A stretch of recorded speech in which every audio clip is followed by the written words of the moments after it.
Billy, Marcus, Daniel, Trevor, and Samuel grew up on Palmer Street, a dusty neighborhood where children learned the ways of the world too early.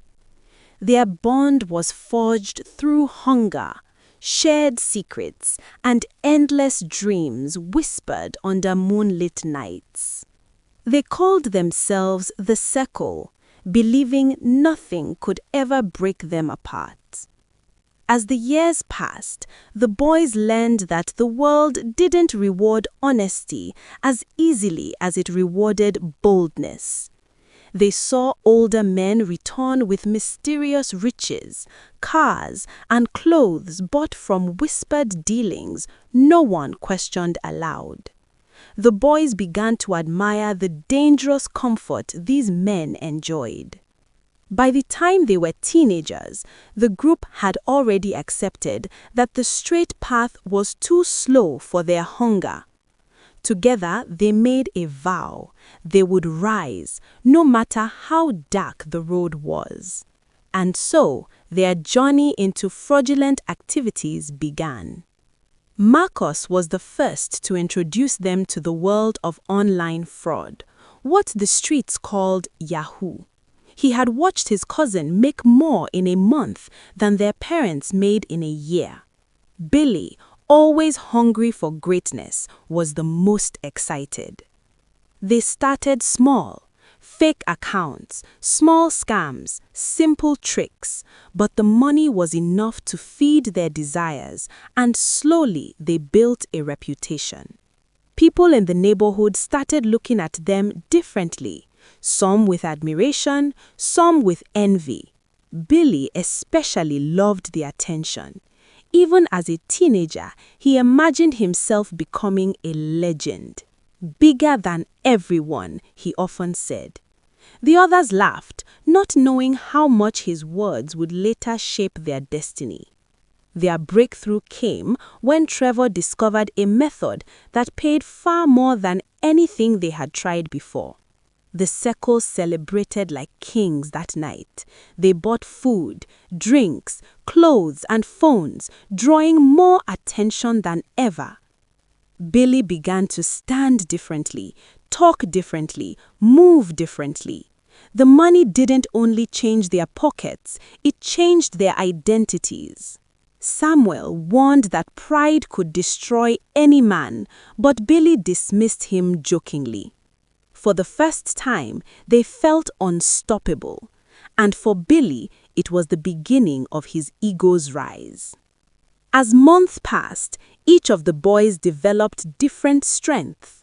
Marcus became the strategist, Daniel handled negotiations, Trevor was the tech mind, Samuel managed links and connections, but Billy was the smooth and big talker.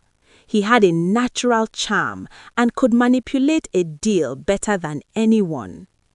Billy began earning more than the rest, not because he worked harder, but because he positioned himself as the face of the group's operation, and he also loved the attention. His name became known across different online spaces. The others watched him rise with mixed feelings, pride for their friend, but also the fear that one day he would feel too big to share the same table with them. They still walked together, still shared the same jokes, still split money, but an invisible shift had begun. Billy's voice grew louder. His decisions became final. He walked ahead of the group now, not beside them. They let him. They encouraged it. They praised him, called him chairman, Billy Gates, not because they truly believed he was above them, but because keeping his ego fed made their operations smoother. Billy never noticed their silent exchanges when he bragged too loudly. He believed every compliment, every cheer. Pride had already begun planting seeds deep within him. Though they walked together, their fortunes took different forms. Marcus bought a duplex for his mother. Trevor invested in land. Daniel became a silent partner in a transport business. Samuel funded his siblings' education. Billy, on the other hand, did the same, but still liked to live the expensive and lavish lifestyle. He got cars, expensive gadgets, gold chains, and hosted parties that made him feel like a celebrity. He believed he was richer, but the truth was that the others were simply quieter and wiser with their earnings. Still, to keep the peace, they allowed him to boast. They let him believe he was the biggest among them. They fed his pride like feeding a lion that needed constant meat. With every new success and every new luxury, Billy's humility faded. He stopped listening to advice. He stopped showing up for group hangouts. He started taking deals alone, believing his name alone could bring mountains of wealth. Marcus warned the others, if we don't check him, something will happen. Pride never ends well. But the others shrugged. They were tired of babying Billy. Let him learn, Samuel said. And so, Billy continued unchecked. A time came when Billy's landlord evicted him because of unpaid dues. He had spent recklessly again. Daniel, always the peacemaker, offered Billy a room in his newly furnished apartment. Billy accepted, but not with gratitude. He acted as though Daniel owed him the favor. He brought his arrogance into the apartment and treated the place like a kingdom gifted to him. Daniel ignored the early signs, believing Billy would adjust, but Billy's pride was about to reach its peak. Living with Billy was like living a storm. He played loud music, brought strangers in at odd hours, scattered things everywhere, and made demands as though he paid the rent. Daniel ignored it, but the tension grew. Billy would insult him subtly, belittle his decisions, acting like he's smarter and richer, and sometimes boast about how much they've shared and the influence he brought to the group. Marcus and the others watched the tension growing, but chose to step aside. Billy needed to face himself, and Daniel needed to find his voice. The circle began to avoid meeting at Daniel's place because Billy would always dominate the conversation and make everyone uncomfortable. Trevor told Samuel, Billy doesn't even realize he's pushing everyone away. Daniel's patience thinned. He started spending more time outside the apartment to avoid confrontations. Billy interpreted this as weakness, believing Daniel was intimidated by his presence. But Daniel was simply waiting for the right moment to reclaim his peace. Sometimes when he hangs out with Daniel's neighbors, he gives them subtle insults, letting them know they are not on his level, and he's trying to school them, making them feel it's a privilege to know and hang out with him. Months went by, and Daniel still tolerated Billy's character. He still treated him with respect and kindness, but Billy decided to reciprocate all that with his pride and disrespect. One morning, Daniel woke up, went about his daily activities, and he never said a word to Billy or even greeted him. It went like that for hours without them saying a word. Billy felt a shift in the air and was not comfortable or happy either. Even though he was proud and disrespectful, he still wanted the presence and validation of his friend. He walked up to him and asked if they could have a few words together. Daniel didn't oppose. He told him to have a seat. He spoke up and said how they have been to each other since morning, and he felt uneasy and wanted to know what is going on between them. This was the right time for Daniel to speak up. He told him every single wrong he had done and how he doesn't respect him or his words, and so much he has held back all this time. Instead of Billy to apologize, he started making excuses and giving instances on how he lived in his house like a king. So they started arguing, and in the midst of the argument, Billy made a statement saying, "Without me, none of you guys would be anything." Those words broke something inside Daniel. he realized Billy had lost himself completely. Daniel didn't throw Billy out immediately.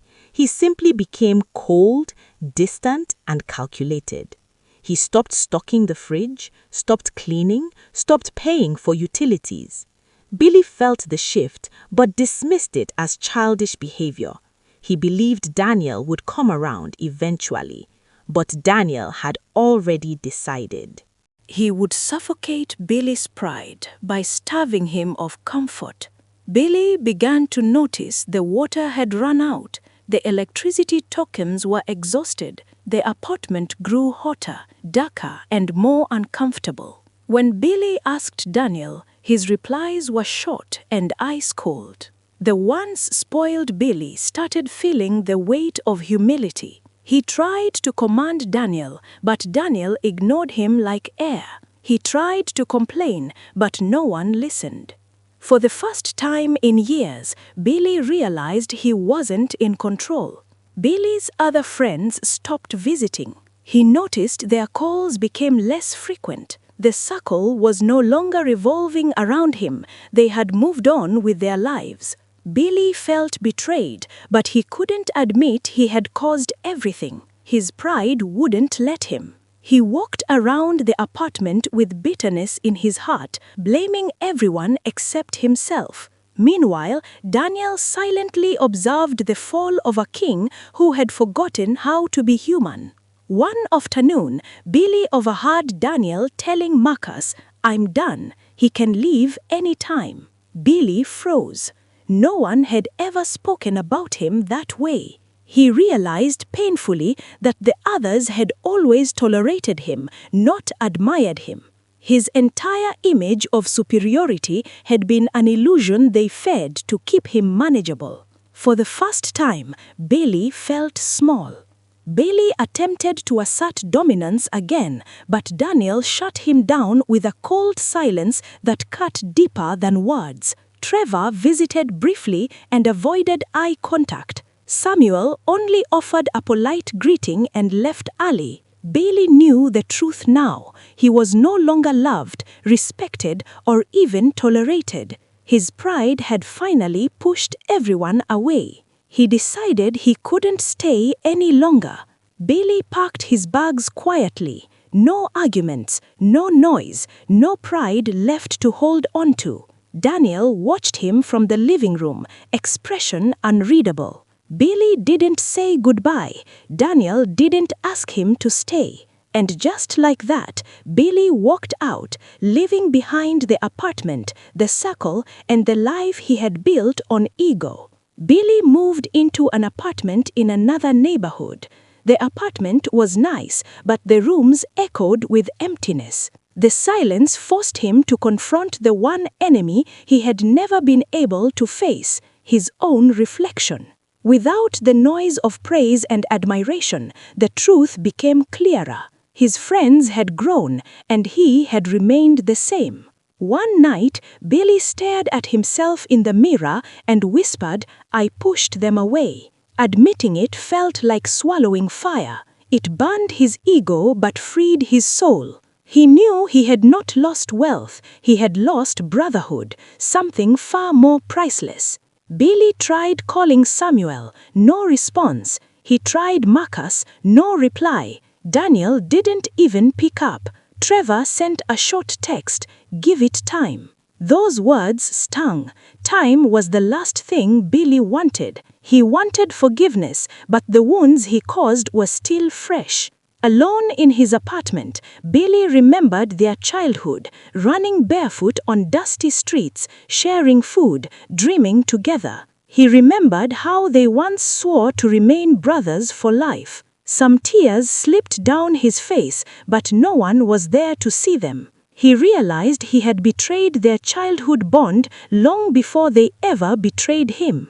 Billy began making small changes. He stopped bragging, stopped spending recklessly, and started building again, slowly but steadily. He wanted to prove, not to the world, but to himself, that he could grow. He took smaller deals, stayed humble, and saved every penny he earned. For the first time in years, he was rediscovering discipline. Months passed. One evening, Marcus finally reached out. "Can we talk?" Billy agreed instantly. They met at a quiet bar, and Marcus studied him carefully. He noticed Billy looked calmer, not the proud king he once was. "You've changed," Marcus said.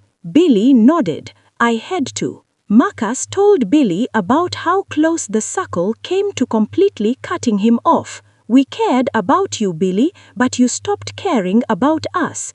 Billy listened in silence. He didn't defend himself. He didn't blame anyone. He just accepted the truth. That alone impressed Marcus. Marcus offered to help Billy reconnect with the others, but slowly. "They need to feel good around you again," he said. Billy agreed to take the process with patience. He understood he had lost something sacred and would need to earn it back with time. Samuel was the next to speak with Billy. He had always been the softest-hearted among them. When Billy apologized, Samuel simply nodded and said, "I forgave you a long time ago. I just needed you to forgive yourself." They hugged, and Billy felt something inside him heal. Trevor took longer. He remembered the insults Billy had thrown casually, the arrogance, the disregard. "You hurt us deeply," Trevor said. Billy accepted the words quietly. It took days, but Trevor finally said, "Let's start again." Billy's smile returned, not with pride, but with gratitude. Daniel was the toughest. He didn't want to talk. He ignored calls, postponed meetings, and avoided discussions. Billy understood. He had caused Daniel the deepest wounds. When they finally met, the air was heavy. Daniel looked at Billy and said, "You insulted me in my own home. That's not something I forget easily." Billy bowed his head. "I'm sorry." Daniel studied him for a long moment before sighing. "You seem different, not perfect, but different." It wasn't forgiveness, it wasn't rejection, it was a beginning. Slowly, the boys began meeting again, not daily, not like the old days, but gradually. The bond was returning, this time without pride poisoning the air. Billy spoke less and listened more. He offered help where he could. He didn't boast or belittle. This humility drew the others closer to him. Billy realized that being a leader wasn't about being the richest or the loudest. It was about respect, balance, and humility, something he had lacked for years. His new approach made the others trust him again. Little by little, the circle's unity returned. Months later, Marcus brought a major deal and invited Billy to join. It was the kind of deal the circle used to dream about. Billy was surprised. "You trust me?" Marcus smiled. "This you, yes. The old you, never." Billy worked diligently, proving he had truly changed. The deal succeeded. The group celebrated modestly, not with noise or pride, but with gratitude. Billy sat quietly, appreciating the moment. Samuel raised a glass and said, "To brotherhood, stronger than ego." Everyone cheered softly. Billy felt tears prick his eyes again, but he quickly wiped them away. Daniel eventually called Billy aside. He said simply, "I forgive you." Billy nearly broke down. Those words meant more than riches, more than success, more than pride. He whispered, "Thank you." Their bond, once shattered, was finally restored. The boys didn't become saints. They still argued, still joked, still teased each other. But the imbalance was gone. The air was clean again. Billy learned to walk beside his brothers, not ahead of them. He learned that pride could build kingdoms, but also destroy empires. And this time he chose humility. Billy began investing wisely, saving more, and planning for the future. He no longer chased validation or applause. His mind was clearer and his ambitions more mature. The circle supported one another's dreams. They lifted each other up, becoming stronger than they had ever been in their early years. One afternoon, the group visited their old neighborhood. The dusty streets, the cracked walls, the childhood memories, it all humbled Billy deeply. Children stared at them with the same admiration they once had for older boys. Billy felt grateful, not proud. He whispered, "We've come far." Billy understood now that true wealth was not the money they made, but the people who stood beside them. Pride had blinded him to this truth for years. But now he embraced it. He respected it. He finally had what he once lost: brotherhood. Billy became the quietest of the group, not silent, but calm, a man who thought before speaking, who apologized when necessary, who respected boundaries. The others noticed the transformation and gave him genuine respect, not forced, not pretended, but earned. Years later, the circle came together. They stood on a balcony overlooking the city, a city they once conquered with pride, but now approached with wisdom. They laughed, reminisced, and planned for a future brighter than any scheme or shortcut could ever give. Billy stood among them, not above them, and felt whole. The circle lived on, stronger, wiser, unbreakable. Thank you for watching. Please like and subscribe.